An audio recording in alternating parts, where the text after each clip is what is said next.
दोस्तों, आप सभी का स्वागत है।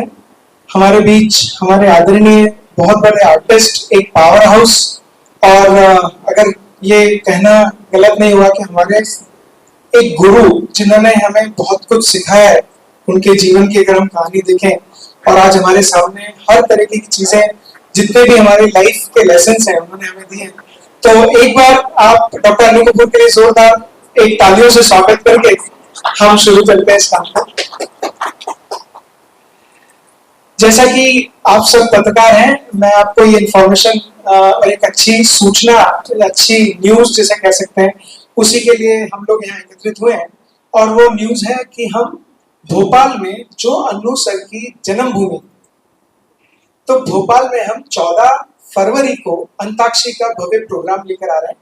उसके लिए हमने जो 12 और 13 तारीख को ऑडिशन रखे हैं, उन ऑडिशंस के थ्रू हमारे 300 लोगों को हमने बुलाया है। और ईश्वर की कृपा से और अनु जी के इतने प्रभाव से एक ही दिन के अंदर लगभग 8 घंटे में हमारे पास 313 आवेदन आए और हमने उनको सबको एक्सेप्ट किया। 12 और 13 तारीख को उनको शेड्यूलिंग किया है। वो आके अपनी प्रस्तुति और अपना टैलेंट अनु जी के सामने दर्शाएंगे। उनमें से कुछ लोग, लगभग 40 या 50 लोग हम सेलेक्ट करेंगे। फिर फाइनल ऑडिशन के लिए 13 तारीख को उनमें से 24 लोग सेलेक्ट करेंगे, जो 4-4 की टीम में 4-4 लोगों की टीम में 6 टीम के साथ 14 तारीख को परफॉर्म करेंगे। अब आप हैं और अनु सर हैं, तो आप शुरुआत करें सर।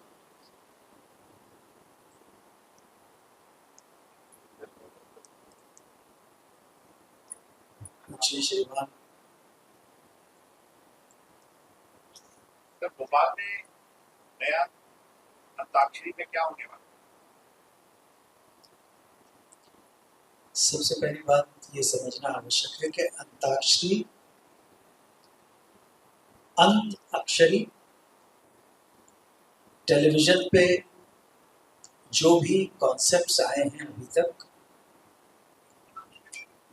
उनमें जो विशुद्ध रूप से भारतीय खेल या भारतीय कॉन्सेप्ट या भारतीय परिकल्पना, इंडियन कंटेंट जिसे बोलते हैं, वो हमारे छोटे पर्दे पर टेलीविजन पे जो है वो रामायण, महाभारत, तमस, बुनियाद, और इसके अलावा रियलिटी शो, ज्यादा टर्म आप समझ लेते होंगे, उसमें केवल अंताक्षरी। ये जो 4-5 मैंने नाम लिए हैं, ये हमारे अपने मिट्टी के खेल हैं। इनमें किसी विदेश का कोई माल चुराया नहीं गया है, जिसके लिए भारतीय लोग, भारतीय टेलीविजन वाले बहुत कुख्यात हैं,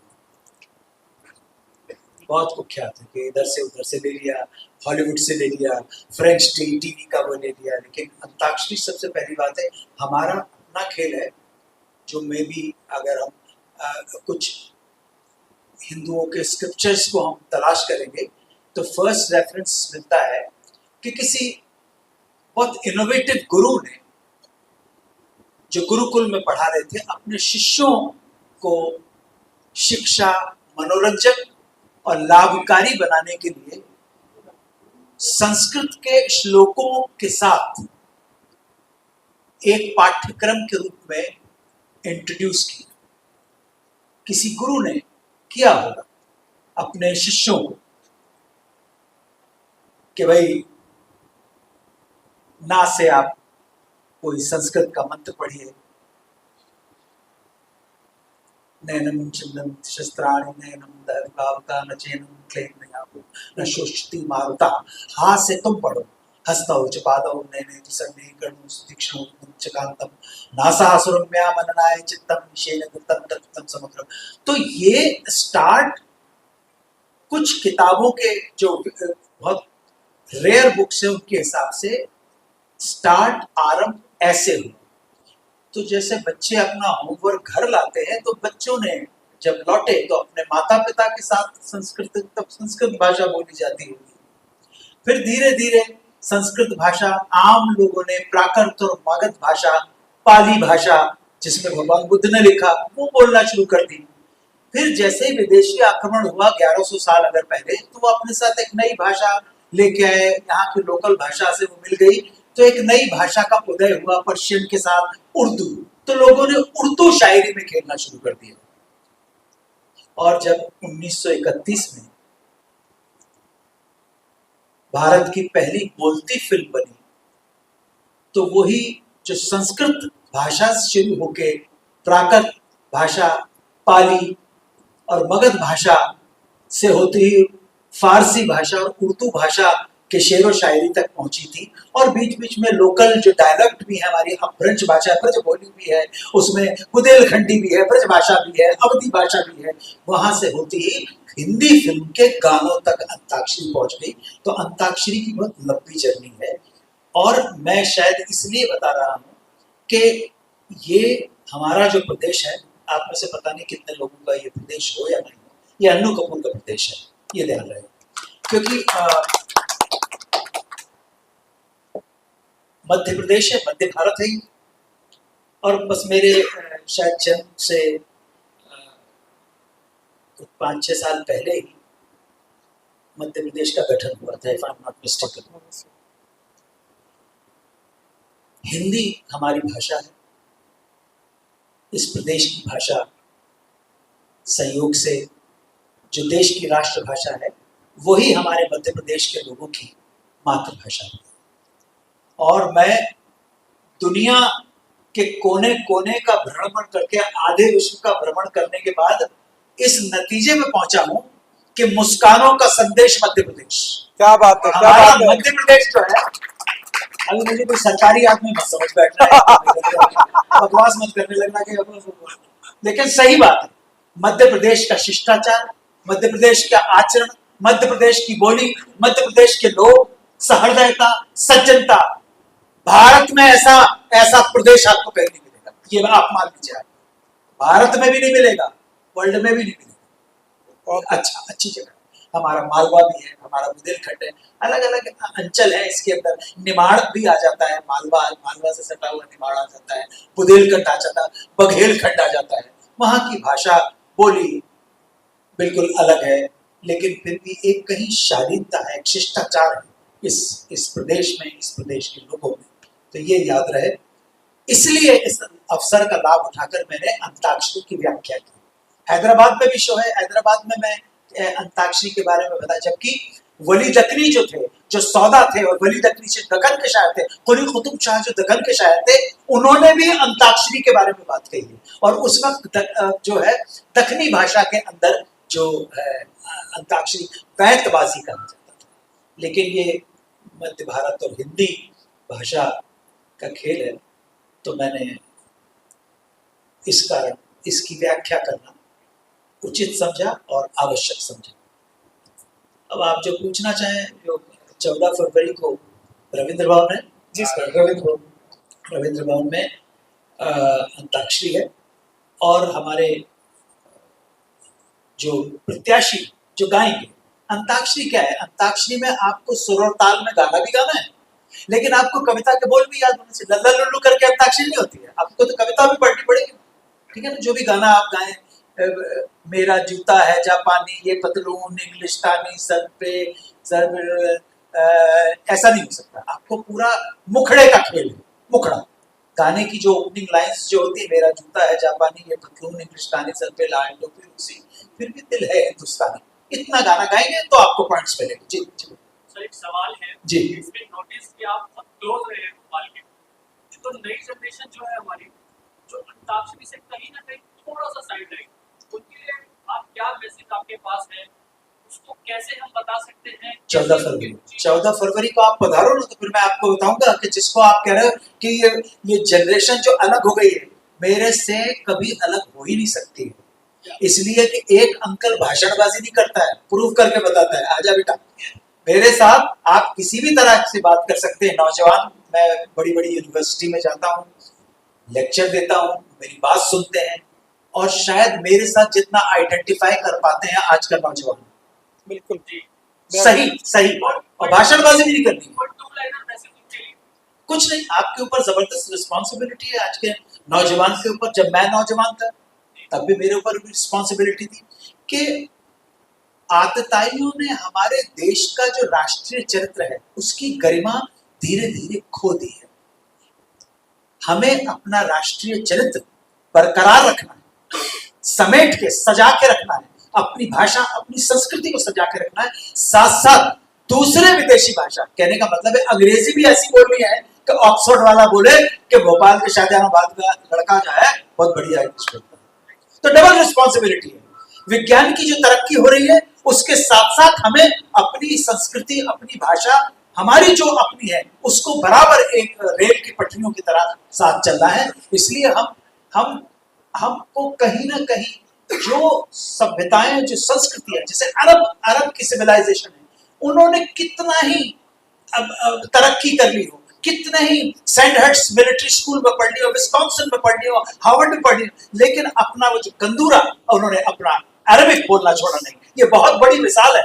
उन्होंने अपना राष्ट्रीय चरित्र पकड़ के रखा है। लेकिन हम इतने सारे बार रौंदे गए हैं, इतनी बार दास और गुलाम बनाए गए हैं कि हमारी निजता जो है, हमारी ओरिजिनलिटी खो गई है। हमें उसको वापस लाना है।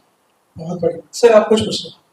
सर आपने बताया कि कदमों पर है संस्कृति को बचाए रखना और आगे के ले जाना, लेकिन पहले आप अंताक्षरी देखते थे, बचपन बड़े अंताक्षरी देखते होंगे, लेकिन आजकल मनोरंजन के नाम पर वो हटता है। आज एक वीडियो बारे में पता चला था, वो यंग आपके यंग के कदमों पर है, तो उसको लेके क्या कहेंगे?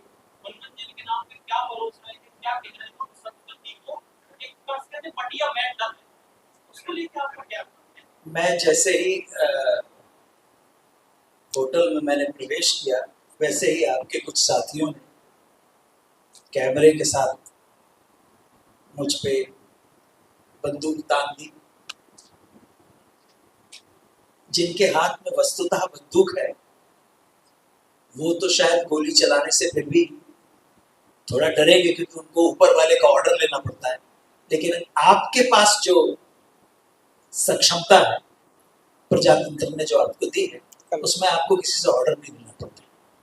इसलिए आप बहुत चतुर चालाक चौकस चमत्कारी और डेंजरस मानो। बिल्कुल सही। दोस्तों तो सबको मैंने कहा, लेकिन आपकी तरफ आ रहा हूं। तो इससे पहले कि मैं आपको बताऊं, और अब तो हमारे प्रेस वाले जान गए कि मैं अन्नू जी ना फिल्म देखते हैं, ना टीवी देखते हैं, ना ओटीटी देखते हैं, ना न्यूज चैनल देखते हैं और ना न्यूज़पेपर पढ़ते हैं। मैं गवार हूं, लेकिन फिर एक गवार को भी अपनी बात रखने का अधिकार इसलिए हो जाता है कि वो गवार अपने देश और समाज के प्रति जो कर्तव्य है उसको पूरी तरह से निभाता है। वो गवार कबूल है, उसने कभी अपनी मर्यादा का कभी लांघा नहीं है। देश और समाज के प्रति उसके जो कर्तव्य हैं उनका पालन पहले किया, अधिकार की बात बाद में की है। अब मैं आता हूं, ये जो भी श्रीमान है उन्होंने जो भी कहा है, अब बकवास कही है कि बड़े ज्ञान की बात कही है, मुझे तो पता नहीं है, लेकिन मैंने आपके कलीग्स को यही कहा था कि भारतीयों के अंदर एक बहुत बड़ा ऐब है, वो आप में भी है, मुझ में भी होगा और सुनने वालों में भी होगा, कि हम अधिकारों की बहुत बात करते हैं। संविधान ने हमें यह अधिकार दिया है, अभिव्यक्ति की स्वतंत्रता का अधिकार है, फ्रीडम ऑफ एक्सप्रेशन है। ये भारतीय लोगों ने कही बात है, फ्रीडम ऑफ एक्सप्रेशन 4 जुलाई 1776 को जब संयुक्त राज्य अमेरिका की स्थापना की गई थी, सो उन्होंने कहा था freedom, equality and pursuit of happiness. तो हमको ये लगा कि हम ये सारी चीजें विदेशों से आई हुई हैं। लेकिन एक बात और बता दूं कि दुनिया का पहला जो गणतंत्र बना था वो भी भारत में बना था, वैशाली उसका नाम था गणतंत्र का, ये भी बता दूं आपको। तो हम अपने अधिकारों की बात करते हैं, तो ऐसे लोग जिन्होंने बहुत ही अच्छा जो भी किया है, अब समय आ गया है कि हम पैशनेटली, कॉन्शियसली, इंटेंसिटी के साथ अपने कर्तव्यों की बात करें। जो अपने कर्तव्य पूरे करता है उसको ही अभिव्यक्ति की स्वतंत्रता या जो दूसरे अधिकारों की बात करनी चाहिए। और आपको लगता है कि उस लड़के ने, जिसने भी कुछ कहा है, आपके साथियों ने कहा कि कुछ प्रदेश के मुख्यमंत्रियों ने कहा कि मर्यादा की सीमा लांघ गया, तो मर्यादा की सीमा लांघ गया तो नए कानून बनाओ ना। मैडम एडवोकेट बैठी हूँ, सपना चौधरी, बनाइए ना नए कानून। अभी आपके साथ जजेस के बारे में बात हो रही थी, शासन प्रणाली के बारे में, न्याय व्यवस्था के बारे में बात हो रही थी। तो आपकी अदालतें जो है न्याय नहीं करती हैं, फैसला सुनाती हैं। आपको किसने कह दिया कि अदालतें न्याय करती हैं? न्याय नहीं करती, निर्णय देती हैं। जरूर नहीं कि वो निर्णय समाज और देश के संदर्भ में सही हो, जरूर नहीं है, कुछ भी जरूर नहीं है। सो आप कानून बदलिए, आप दायरा डिसाइड कीजिए, लेकिन हमारे अंदर बगैर प्रजातंत्र को समझे हुए वो प्रजातांत्रिक होने का जो कीड़ा लग गया है, जिसको आप अभी सेक्युलर होने का जो कीड़ा लग गया है ना, उस कीड़े को अच्छी तरह से पहचानिए अपने अंदर, तो आपको पता पड़ेगा। और जो भी आपके भारत की कोई भी बुराई करके चला जाता है, आपके धर्म की कोई भी बुराई करके चला जाता है, क्यों चला जाता है? आप शांति शांति कर क्यों रहे हो? Why you are talking about peace? Peace is only possible when you are capable of extreme violence. ये बहुत बड़ा स्टेटमेंट दे दिया, ये आपके बाबा था, आपके बड़े ये जो नेता है ये नहीं दे पाएंगे। शांति तभी संभव है, सुन लो भाई, जब आप एक्सट्रीम वायलेंस, एक्सट्रीम हिंसा के काबिल हो गए। समझ में आ गया? हाथ में AK-47 होगी ना, 14 AK-47 होगी, तो अपने आप सामने वाले को समझ में आ जाएगा, इससे बात मत कर, शांति की बात कर। समझा? हाथ में लठ होगा, लेकिन लठ चलाने वाले के पास भी सद्बुद्धि रहे, ऐसा तब ठीक हो जाएगा। हमने अपने अधिकारों का जितना दुरुपयोग किया है और हमने देश और समाज के प्रति अपने जो कर्तव्य हैं उनका जितना निरादर किया है, भारत से बड़ी मिसाल नहीं मिल सकती। आपको लगता है कि वो दोषी है, तो सुनने वाले भी दोषी है ना भाई, सबसे बड़ी सुनने वाले भी दोषी हैं, बनाने वाले तो दोषी है, सुनने वाले भी दोषी हैं। आप सुन क्यों रहे? मैं तो नहीं सुनता, मैं तो ना अपने कान गंदे करता हूं, ना अपनी आंखें गंदे करता हूं, और ना मेरी वाणी से कोई गंदगी निकली कभी। मतलब मैंने आई एम नॉट बॉदर्ड। जो सुन रहे हैं, हाँ, अमेरिका में एक मुझे मालूम नहीं कि मिसिसिपी का किस्सा जैक्सनविले या कैंटन करके एक शहर था, एग्जैक्टली मुझे जगह पता नहीं है। वहां पे एक मुकदमा आया, एक 12 साल का बच्चा जज साहब की अदालत में लाया गया, उससे पूछा कि तुमने क्या किया है? चोरी की है। तुमने चोरी की? ओके, कितने की चोरी की है? $2।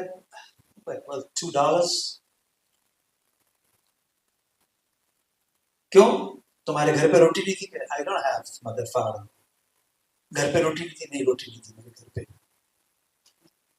रिलेटिव रोटी नहीं थी, तुम्हारे पास पैसे भी नहीं है। Do you know what he did? He took out $10, और जितने भी उस अदालत में लोग बैठे हुए थे उनको जुर्माना किया कि तुमको $10 देने पड़ेगा, तुम्हारी वजह से बच्चा भूखा मरता। क्या बात है? हम सब जिम्मेदार हैं सर, अपनी ऊपर जिम्मेदारी लेना सीखो आप देश की। दूसरों के ऊपर उसने किया, उससे थोड़ा होता है। मैं कहने को तो और भी लाउड बात कह सकता हूं, लेकिन लाउड बात मैं इसलिए नहीं कहूंगा कि मैंने वो जो आप जिसकी बात कर रहे हैं, मैंने उसे सुना नहीं कि उसने क्या बोला है, और मैं सुनने में इंटरेस्टेड भी नहीं हूं। छिचोरों की बात ना तो मैं सुनता हूं, ना छिचोरी बात में करता हूं। समझ गए आपने? और बिल्कुल मुकदमा कीजिए मैडम, अगर लगता है उसने देश का और धर्म का और समाज का अपमान किया, मुकदमा कीजिए। लाइए भोपाल के शाहजहां के अंदर और बड़े तालाब के अंदर मारे, मच्छी पकड़ने की जगह उसकी पकड़ी, कौन मना कर रहा है आपको? लाइए ना। हाँ, अनु सर ज्ञान की गंगा है, वैसे तो कहा जाता है, कुछ नहीं एक एनसाइक्लोपीडिया है अपने आप में। और जिस प्रकार से उन्होंने अंताक्षरी का आपको उद्गम बताया, मुझे बहुत सराहनीय था कि कैसे अंताक्षरी हमारे यहाँ से शुरू हुई और कैसे हम, ये दिलों को जोड़ने वाली एक चीज है। पहले हमारे अपने आप से शुरू होती है, फिर हमारे परिवार से शुरू होती है, धीरे धीरे मोहल्ले तक जाती है, फिर सिटी तक जाती है, सिटी के बाद राज्य तक जाती है और फिर नेशनल हो जाती है। ये एक ऐसा माध्यम है अंताक्षरी जो एक जिसको ब्लिसफुल फीलिंग बोल सकते हैं आप, एक आनंदमय चीज है और ये जोड़ने का काम करती है। तो ये कारवां दोस्तों हम लोग आगे बढ़ा रहे हैं। और एक बहुत मैं हृदय से आपसे बात बोलना चाह रहा हूँ, और बहुत अच्छी बात है, आप लोगों को सुनकर बहुत अच्छा लगेगा। अगले साल 20 फरवरी 2026 को अन्नू कपूर फॉर 70 ईयर्स। हमारे अनु कपूर सर 70 साल के हो जाएंगे। तो ये अनु सर की इच्छा थी और मेरी भी इच्छा है कि जो अगला साल 20 फरवरी 2026 को होगा, शायद इतना बड़ा ग्रांड अंताक्षरी उत्सव जहां लाख सवा लाख पब्लिक होगी और अन्नू जी परफॉर्म कर रहे होंगे, उस दिन अन्नू जी 70 साल के हो जाएंगे। तो 70 years with doctor Annu Kapoor antakshari, ये हमारा 2026 को होगा। ये हमारा बहुत अच्छा, हमारी एक सूचना है और एक हमारा बहुत आप लोगों का आभार भी है अगर आप इसे थोड़ा ढंग से वो कर पाए, ताकि भोपाल की जनता इसका बहुत लाभ उठा पाए।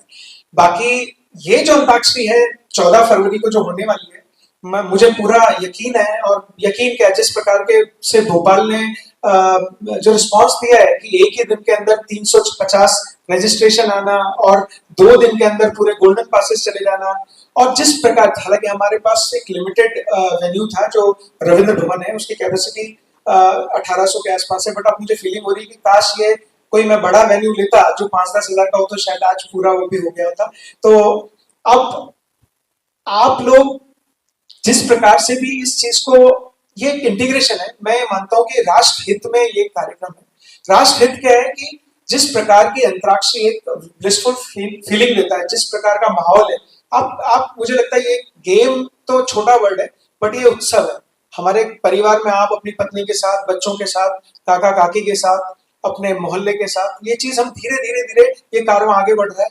नेक्स्ट इसी प्रेस कॉन्फ्रेंस में शायद लास्ट में मैं आपको बताऊंगा कि अगली सिटी हमारी कौन सी होगी जो हम अंताक्षरी के थ्रू आगे बढ़ेंगे। हाल फिलहाल हमारे पास लगभग 4 ग्वालियर, भोपाल, इंदौर, जबलपुर उत्सव, इंदौर, उज्जैन और कानपुर, 99% कानपुर फिर भी उत्तर प्रदेश के अंदर आ गया, लेकिन मध्य प्रदेश में 4 जिले हम बहुत जल्दी 5 जगहों के बीच में प्रतियोगिता होगी। और परसों की एक और विशेषता है जो हमारे प्रोड्यूसर साहब बताना चाह रहे थे, लेकिन मैं इसको जरा बता दूंगा। एक हमारा बच्चा है जो 13 साल का था जब से, उसका नाम है अनुभव सुमन। वो मेरे प्रोडक्शन में भी काम कर चुका है। जो मैंने पहली बार बच्चों के लिए टीवी सीरियल बनाई थी, संगीत की प्रतियोगिता जिसका नाम था आओ झूमे गाएं, उसका मेगा फाइनल का विजेता था।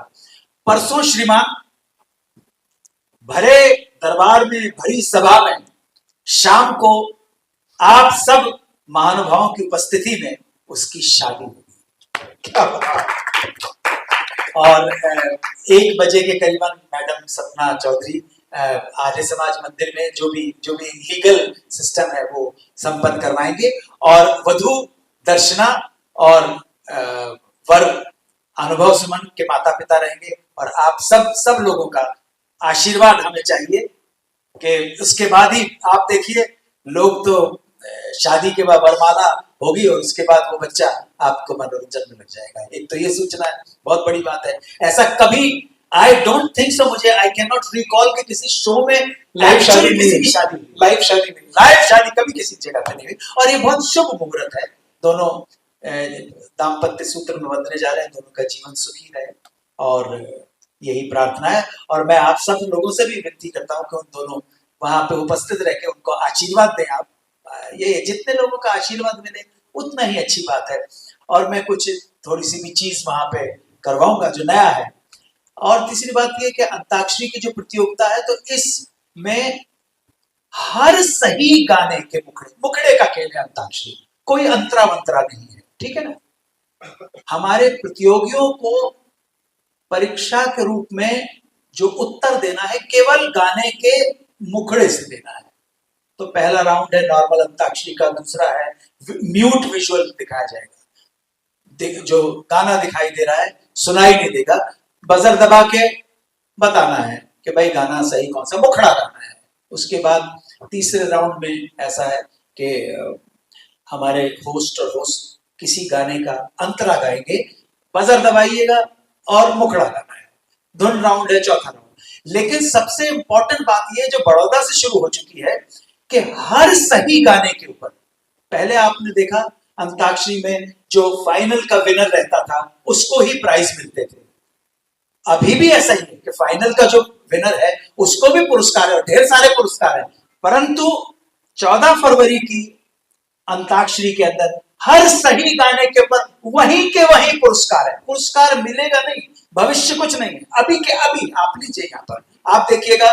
और अगर जब पेनल्टी पॉइंट शुरू होते हैं राउंड नंबर 2 से 3 से 4 से, और किसी वजह से पेनल्टी पॉइंट्स के अंदर किसी ने बजर दबाया और सही उत्तर नहीं दे पाया, तो वो जो पुरस्कार है वो जनता के लिए चला जाएगा। जनता में से जिसने मुखड़ा सही गा दिया उनके जैसे है, तो पुरस्कार वहीं का वहीं जनता के मेंबर को मिल जाएगा। मतलब जनता भी अंताक्षरी खेलेगी। दिनेश जी, मैं चाहूंगा कि हमारा जो बड़ोड़ा का प्रोग्राम हुआ था उसकी एक आप एवी चला के हमारे सभी पत्रकार भाइयों को बताएं। जो पिछले दिसंबर 12, 13, 14 को हम लोगों ने बड़ोड़ा में एक भव्य कार्यक्रम किया था अंताक्षरी का, उसकी कुछ हाइलाइट्स हैं, आप देखें। मैं बताना चाहता हूँ कि 14 दिसंबर से ही मैंने आह्वान किया, एक संकल्प आह्वान, स्त्री को हमारे जीवन में आने वाली 4 जो स्त्रियां हैं, सर्वप्रथम हमारी माता, उसके बाद हमारी बहन और पत्नी या प्रेमिका, पुत्री, इनका हमारे जीवन में बहुत बहुत महत्ता है, बहुत महत्वपूर्ण है। तो मैंने देव भाई के साथ शेयर किया और इसको पूरे का नाम दिया सम्मान वॉशिंग द फीट। सो वो जो आपको थोड़े से क्लिप दिखे हैं, 14 दिसंबर को हर साल ये संकल्प है कि हमारे जीवन की हम लोगों में ये इस चीज को प्रमोट करेंगे कि वो उनके जीवन में आने वाली 4 स्त्रियों का पैर धो के सम्मान करें। इसका संदर्भ किसी धर्म, जाति, विशेष, संप्रदाय, नेशन से नहीं है, सिर्फ हमारे जीवन की इन 4 महिलाओं के चरण धोकर हम उन्हें सम्मान दे रहे हैं। बस इससे इसका धर्म से nothing to do with religion. तो 14 दिसंबर को ये हमने किया है वहां पर। तो देव भाई मेरे अगर आप शॉर्ट देखेंगे, हमारी रिद्धि बहन बैठी हुई, देव भाई की मिसेज हैं, सबके सामने, प्रेस के सामने चरण धोए हैं, कुछ नहीं किया। मेरे बच्चों ने उनकी माँ के, मैंने मेरी वाइफ के, तो मेरी बहन के भी। तो इस तरह से ये एक संकल्प लिया है। और ये संकल्प भाई ये भी तो आगे बढ़ाओ ना। yes. गंदी गंदी बातों की तरह ये भी आगे बढ़ाओ ना। ये आगे बढ़ाना आपका काम है। मैंने तो कर दिया, प्लीज बढ़ाइए सर। मैंने तो कर दिया ना। ये जितनी गंदी मतलब बात को जितना नशा है ना, इसको भी जिस दिन नशा बना लोगे उस दिन कल्याण हो जाएगा सर। क्या बात, ये नशा बनना चाहिए। वो क्या हो गया, चिचोरी बात कर दी आपने, क्या बेबी डॉल। ठीक है ना भाई। कुमार जी, आप IIT होने के बावजूद आप इतना बड़ा काम कर रहे हैं, और सबसे बड़ी बात है ये शो की टिकट बुक माई शो पे नहीं है, उन्होंने खुद का ऐप बनाया है, उस पर ये टिकट मिलेगी। उसके बारे में कुछ बताइए। तो आपने बताया नहीं, टिकट बुक कहाँ से कर सकते हैं? बिल्कुल, थैंक यू सो मच। ये सब जो पावर हाउस है ये अन्नू सर से हैं, ये मेरे बड़े भाई हैं और इन्हीं के सानिध्य में मैं सब काम करता हूँ। हमारी एप्लीकेशन है स्टूडियो रिफ्यूल, जो फ्यूचर में टिकट एप्लीकेशन बनने वाली है। यानी अभी तक आप जो सिनेमा हॉल में 200-250 रुपए का टिकट लेते थे, उसके बाद आप एक कोक लेते थे या कोई बेवरेजेस लेते थे 200 रुपए की, उसके बाद आप फ्रेंच फ्राइज लेते थे या कोई सैंडविच लेते थे या पॉपकॉर्न लेते थे, तो एक आदमी का व्यूअर का बजट लगभग 600 होता था। तो दोस्तों, लगभग अगस्त यानी हमारे 15 अगस्त के दिन हम जो ये लॉन्च करने वाले हैं, 199 रुपीज में टिकट मिलेगा आपको। सारी अभी प्रक्रिया चल रही है, लेकिन आप एक टिकट लेंगे जिसमें 199 में, जिसमें आपको टिकट भी मिलेगा, पॉपकॉर्न भी मिलेगी और बेवरेजेस मिलेंगे। और जितने अन्नू सर के शोज हैं, जितने साल भर में हम अगर 8 अंताक्षरी कर रहे हैं, ईश्वर की कृपा रही तो हम 10 भी करेंगे। कोशिश ये रहेगी कि 45 दिन का गैप हमें मिल जाए तो हम तैयारी कर पाए। बाकी ये कारवां जो है अंताक्षरी का, ये ईश्वर की दया से और आप सभी के लोगों से के सहयोग से आगे बढ़ता रहेगा। और इसके सबके टिकट स्टूडियो रिफ्यूल पे मिलेंगे आपको। और ये अभी श्री गणेश अंताक्षरी 2025 भोपाल से ही शुरू हुआ है, इसी अच्छी सिटी और इसी बढ़िया सिटी से शुरू हुआ। मेरा सौभाग्य है कि हम उसी सिटी से इस एप्लीकेशन को टिकट बुक कर पाए जो अन्नू सर की, जहां अन्नू सर का जन्म हुआ। तो मुझे बहुत हर्ष है आपको बताते हुए, और हम फ्यूचर में इसी से ही टिकट बुक करेंगे। QR कोड के थ्रू?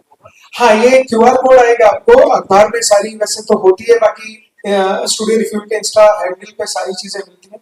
और वहां से आप वो क्यूआर डाउनलोड करें तो उसमें टिकट्स भी इस तरीके के हैं, जो कुछ पहले जो टिकट्स होते हैं वो गोल्डन टिकट्स होते हैं जो बिल्कुल फ्री ऑफ कॉस्ट होते हैं, उनकी संख्या लगभग 60% होती है, यानी कोई भी हमारा अंताक्षरी का प्रोग्राम रहेगा उसमें 600 लोग बिल्कुल फ्री ऑफ कॉस्ट आ पाएंगे, और सिर्फ उनको क्लेम करना है गोल्डन पास। बाकी 40% जो है उनमें वीआईपी, वीवीआईपी और प्लेटिनम पासेस होते हैं। जो वीआईपी पासेस है हमारा वो 900 रुपए का होता है, लेकिन हैप्पी आवर्स में वो 450 का मिलता है।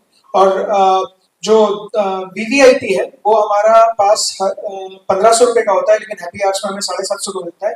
और जो प्लेटिनम है दैट इज 1000 रुपीज, और वो हमें 1000 रुपए का मिलता है। जी 2000 के पास।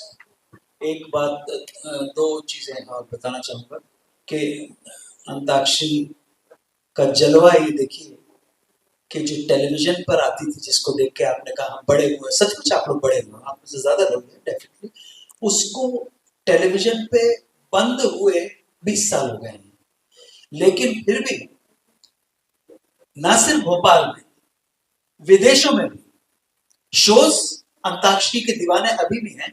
सो फर्स्ट शो संयुक्त राज्य अमेरिका में, जो अमेरिका में होने जा रहा है, वो राले कैलिफोर्निया में है, और हो सकता है राले कैलिफोर्निया के जो ऑर्गेनाइजर है, ये पूरा इंटरनेशनल हमारे जो जिसे कहते हैं कि क्या प्रमोटर हैं, वो तथास्तु कंपनी है अमेरिकन, उसके मिस्टर जॉर्जी भाला हमारे भाई, वो है अमेरिकन ही है वो। तो राले के प्रोड्यूसर जो नॉर्थ कैरोलिना के प्रोड्यूसर अपने रविंद्र भवन भोपाल में देखने आएंगे, आइडिया मिलना। राले के बाद न्यूयॉर्क में है, लॉस एंजलिस में है, सैन फ्रांसिस्को में है, फिनिक्स में है, डैलस में है, तो आप देखो, और उसके बाद यूरोप है। ये अभी तक जारी है सारी की सारी चीजें। अंताक्षरी अपनी जगह पे चल रहा है, तो ये भी आप आगे बढ़ाइए। और एक और चीज आपके साथ शेयर करना चाहता हूँ, आप सबकी उपस्थिति का लाभ तो मुझे भी तो मिल जाए। हमारे मुंबई के एक बहुत बड़े सर्जन हैं जिनका नाम है doctor Anshuman Manasvi. He is one of the top most plastic surgeon, जिन्होंने एक ऐप बनाया है जो पैन इंडिया है। उस ऐप का नाम है नमस्ते हेल्थ नमस्ते। ये पैन इंडिया एक ऐप है जिसे डाउनलोड करके आप संकट की घड़ी में स्वास्थ्य के लिए आपको निशुल्क सेवा मिलेगी। डॉक्टर का पता, डॉक्टर की कंसल्टेशन इमीडिएटली, वीडियो कॉल भी कर सकते हैं। घर में किसी को कोई दुर्घटना हो जाए, इमीडिएटली आपको कैसे करना है, इमीडिएटली पैन इंडिया है भोपाल में भी। तो इसी संदर्भ में मैं 3-4 मुख्यमंत्रियों से टाइम मांग रहा हूं, माननीय मुख्यमंत्री से मांगूंगा, उनको ये प्रेजेंटेशन दूंगा नमस्ते हेल्थ का, कि वो मध्य प्रदेश के सौजन्य से कुछ कर सकें, कोलैबोरेशन कर सकें। ये नमस्ते हेल्थ भी नाम है ना, हेल्थ नमस्ते सर, नमस्ते हेल्थ ये है। और आप इसको डाउनलोड कीजिएगा, आप देखिएगा इसका। हमें जो भी सहायता चाहिए वो हम सरकारों से अनुरोध करेंगे, क्योंकि ताकि पूरे देश के अंदर है, पूरे देश के न जाने कितने हजारों डॉक्टर्स इसके साथ इन्वॉल्व है।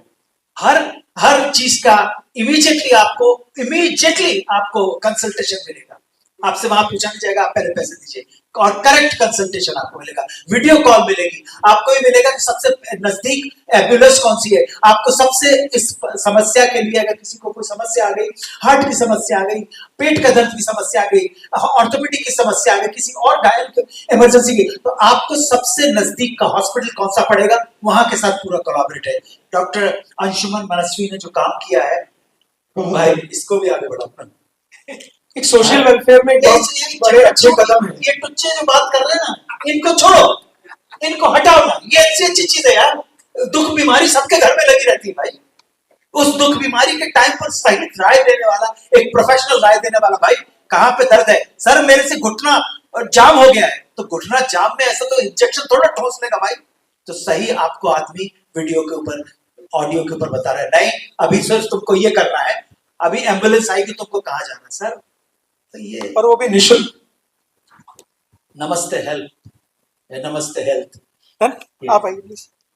और कुछ पूछना है तो वो भी पूछ लो भाई।